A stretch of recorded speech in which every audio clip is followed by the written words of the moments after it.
आज माझ्या पिल्लूचा मूड मस्त होता, चाललं होतं तिचं हसणं खेळणं. आज आम्हाला बाहेर जायचं होतं म्हणून पटकन आवरून घेतलं आणि जाण्यासाठी निघलो.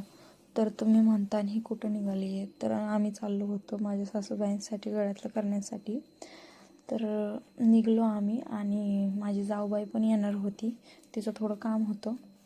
आणि जाता जाता म्हटलं कुरकुरे घ्यावे, म्हणजे गाडीत खाता येईल. कुरकुरे खात मज्जा मस्ती करत आम्ही पोचलो भिगवणमध्ये गेल्यानंतर मी तर खालीच बसले. बाबा म्हटलं मी नाही उठत, तुमचं तुम्ही बघून घ्या. त्यांनी बघितलं, बी गाठायला बी दिलं. आणि मग नंतर मी म्हटलं माझ्या कानातल्या बुगड्या पडलेल्या आहेत, कितीतरी दिवस झालं, म्हणलं आज त्या कराव्या. मग त्या बुगड्या घेतल्या, मी बुगड्या कानात घातल्या आणि बुगड्या घालून बघा कशी शायनिंग मारते. तर तेवढं सगळं करून आम्ही घरी जाण्यासाठी निघलो. घरी जाता जाता आम्हाला सर्कस दिसला वाटेमध्ये. तर थोडा वेळ ते बघितलं. मी तर आश्चर्य केलं, बाबा ही कशी काय चालत असेल काय माहिती नाही. मग एवढं सगळं आवरून आम्ही घरी निघालो. तर बाय बाय, भेटू पुढच्या व्हिडिओमध्ये.